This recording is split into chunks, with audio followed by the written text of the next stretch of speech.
Bienvenidos de nuevo a este espacio informativo de nuestra página web.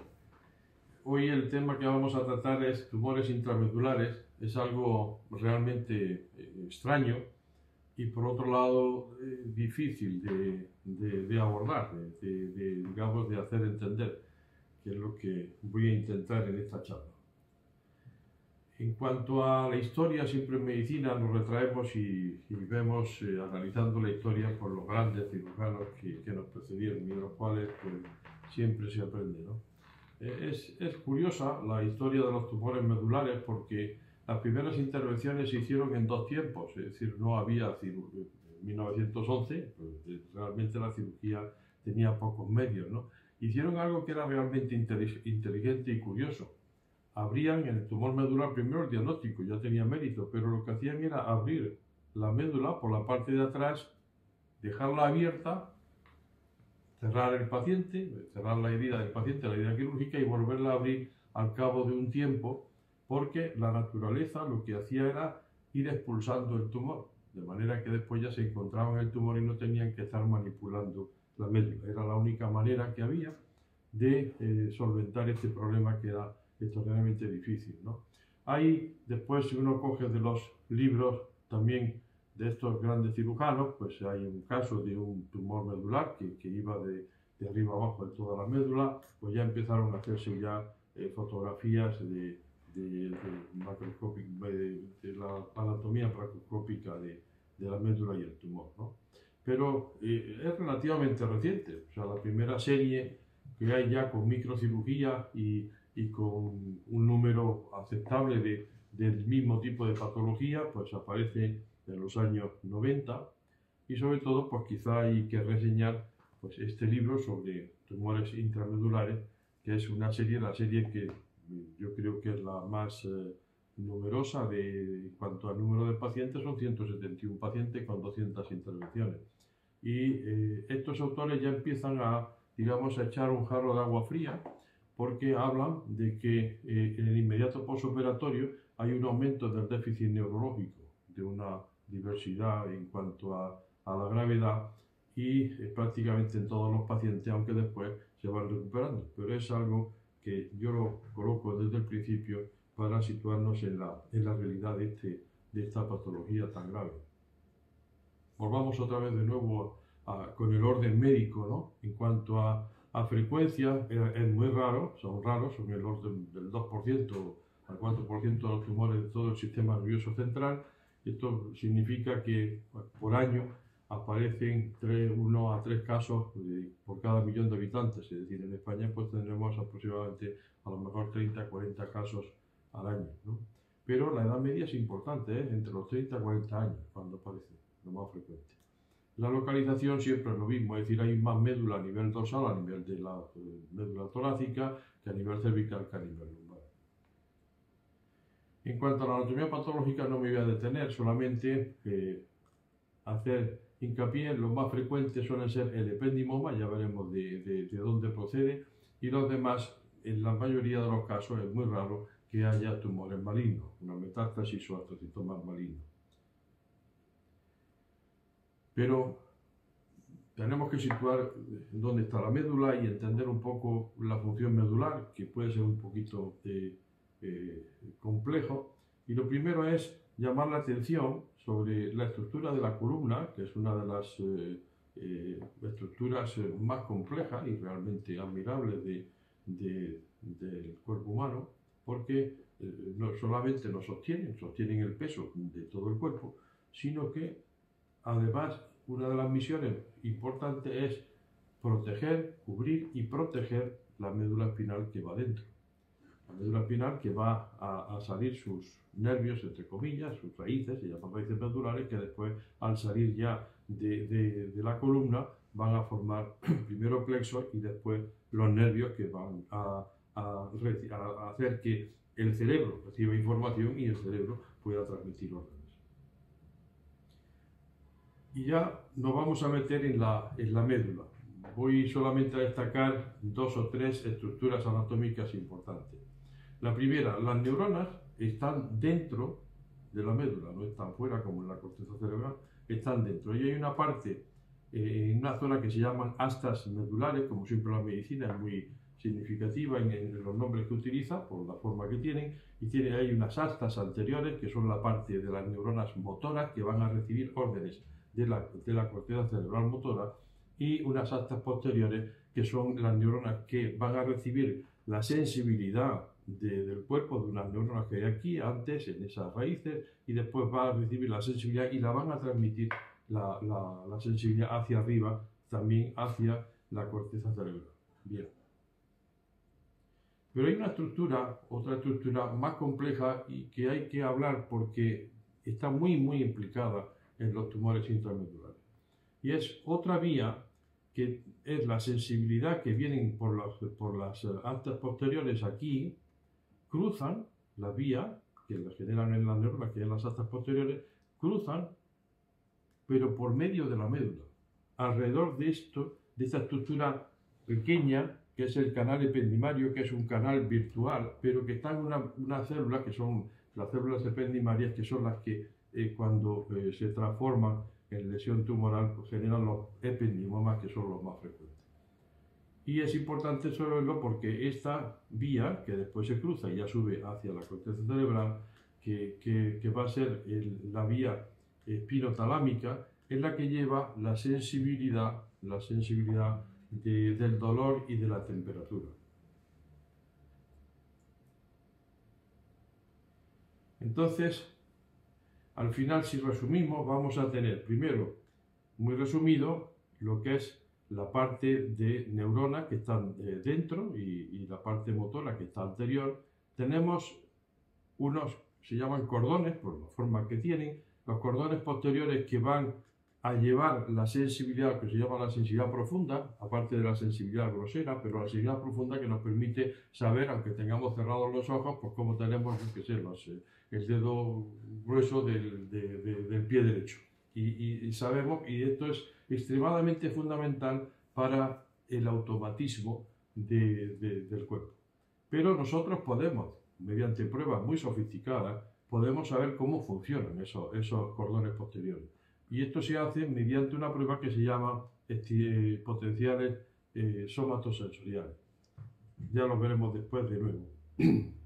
Después tenemos aquí al lado, hay un haz que viene desde las neuronas motoras, que tienen forma piramidal y por eso se llama piramidal. De las neuronas motoras cerebrales se cruzan, vienen aquí y aquí van a ir hasta la parte de las astas anteriores motoras. Es decir, el cerebro, mediante este haz o este cordón, va a mandar a estas neuronas que ejecuten los movimientos que el cerebro quiere.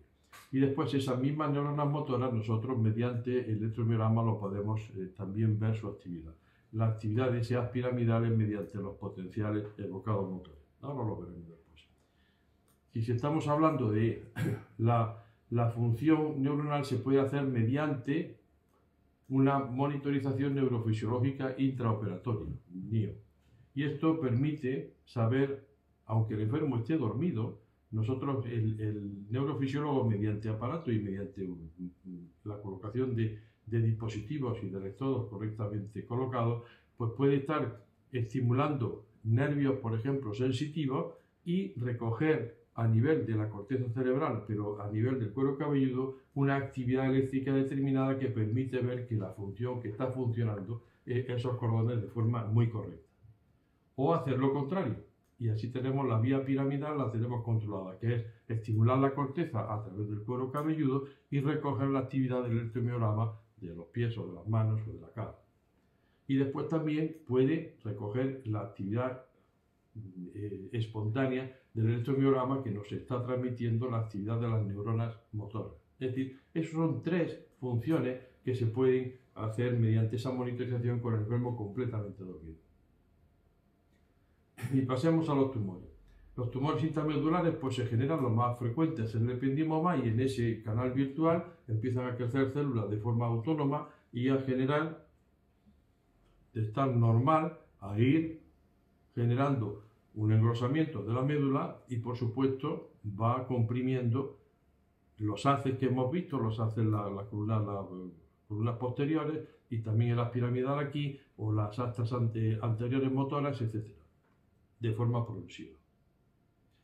Esto se va a mostrar con una clínica que suele ser lentamente progresiva, primero de dolor central, que es curioso y es casi patognomónico de que la persona tiene dolor, incluso algunas veces le despierta por la noche al nivel de donde le duele. Después, a medida que va creciendo, pues va perdiendo la sensibilidad, primero de la zona donde, si estamos a nivel cervical, por ejemplo, pues de la sensibilidad y la fuerza a nivel de donde se va generando ese tumor. Pero después de eso puede ya comprimir haces aquí más distales, como la piramidal, y entonces se va perdiendo fuerza. Es decir, la clínica es que va perdiendo fuerza, si es un tumor, por ejemplo, cervical, va perdiendo fuerza primero en los brazos y después va hacia abajo, hacia perder fuerza en las piernas, y al final puede haber incluso alteración de esfínter.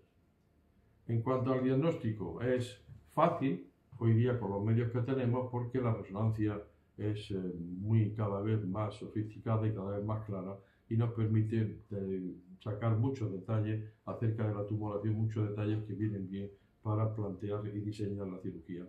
La radiografía y el TAC no son buenos para el diagnóstico, no se ven, entre otras cosas, es rarísimo que se pueda ver, pero sin embargo sí nos sirve en la fase quirúrgica para ver lo que estamos viendo en el quirófano antes de visualizar la médula, es ver dónde está ese tumor y localizarlo, y por eso el TAC es muy bueno antes de la intervención, para no tener una localización precisa. Es muy raro que se necesite la angiografía, excepto en tumores como puede ser esto, que es un hemangioblastoma y que viene bien. Pero ya hemos hablado de los potenciales evocados somatosensoriales y potenciales motores que se hacen antes de la cirugía para tener un refrendo de lo que va a ocurrir en el quirófano.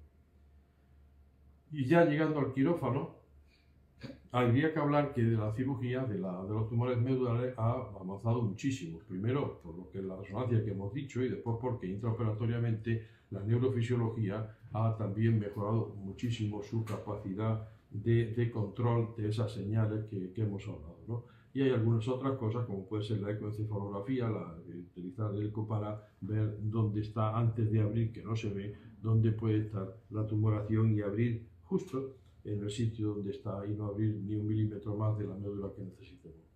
Después de eso, el tratamiento quirúrgico en general ha avanzado mucho gracias al microscopio, gracias a la coagulación bipolar, las técnicas quirúrgicas también de diseño de cómo abordar la médula, y algunos equipamientos que algunos autores pues lo utilizan y pueden ser buenos. Desde el punto de vista de la experiencia de nuestro equipo, nosotros lo publicamos en un volumen, en un libro, cirugía raquimedular, y cómo ir haciendo paso a paso el abordaje quirúrgico. Bien. Lo primero importante es la colocación del enfermo.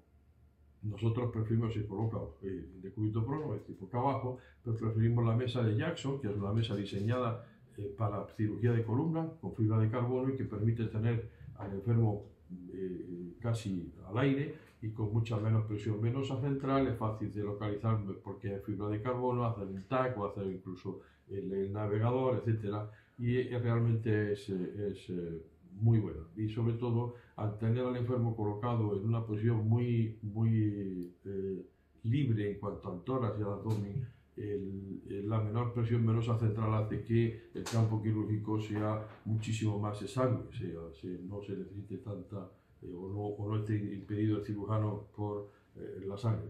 Después está el control que hemos hablado de neurofisiología, y al principio pues bien, se hace una laminotomía. Hoy día no se retira el hueso, no se extirpa el hueso, sino que se hace con cuidado una laminotomía, se retira la parte posterior de las vértebras y después se vuelven a colocar cuando ya se va a cerrar. Bien. Y esta es la idea. Al principio, este es el tumor, entramos por detrás y aquí están los cordones posteriores más o menos comprimidos, ¿no? Esto sería el tumor y cómo vamos entrando. Y esa primera abordaje, el neurofisiólogo en ese momento lo que va a estar pendiente es de los potenciales evocados somatosensoriales.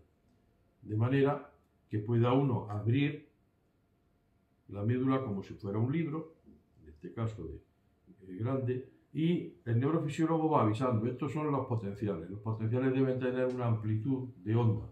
Si esa amplitud va bajando, el cirujano debe tener mucho cuidado, detenerse, cambiar hasta que se recuperan. De manera que puede uno estar, mientras está abriendo la médula, se va viendo que no hay ningún tipo de daño neurofisiológico. Después de eso hay una segunda parte en donde el tumor se vacía y se va retirando hacia el centro y separándolo de la otra señal que tenemos, son los potenciales bocados motores que están aquí, la vía motora. Pasa lo mismo, ya se va aquí dejando despejada la superficie libre de la médula, pero se va vaciando el tumor, que muchas veces es una maniobra que puede costar trabajo por estar muy vascularizado. Y se va controlando con esos potenciales motores, que igualmente el neurofisiólogo pues va avisando de manera que el cirujano no esté lesionando la médula.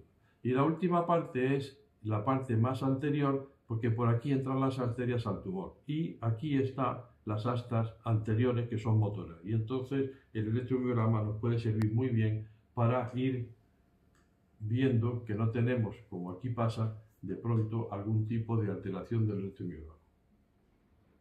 Y por último, una vez, como en este caso, ya que se queda vacía la médula de tumor, pues se hacen las 3 exploraciones para ver la integridad de la médula y cómo va a quedar el enfermo una vez que se despierta.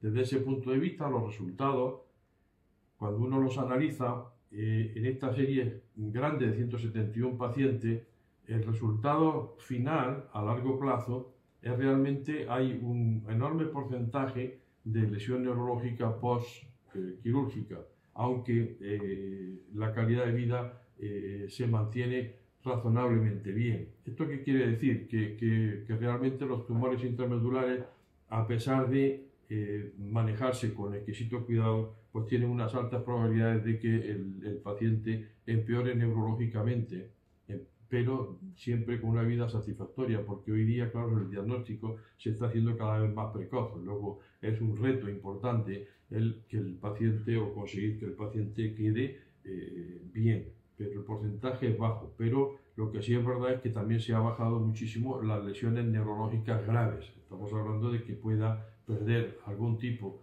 de lesión, vamos, de función neurológica, pero no tanto como para que se incapacite su calidad de vida, no sé, por una paraplegia o que ya lesiones muy graves. Entonces, en conclusiones, nosotros creemos, nuestro equipo, que es muy importante la conjunción de neurocirugía y neurofisiología paso a paso durante la intervención quirúrgica, y que hay que tener en cuenta que a pesar de que se pueda perder función neurológica, realmente los resultados quirúrgicos hoy por hoy están muy por encima, por supuesto, de la historia natural de la enfermedad.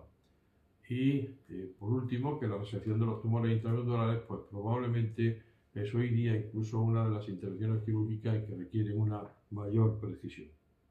Y nada más, muchas gracias. Si quieren mayor información y podrán ver incluso películas de la resección de tumores intramedulares, pueden acudir a nuestra página web y arriba a la derecha, en la zona donde pone de búsqueda, pues pongan por tumores intramedulares y ahí podrán entender probablemente con más tranquilidad lo que les acabo de decir. Muchas gracias.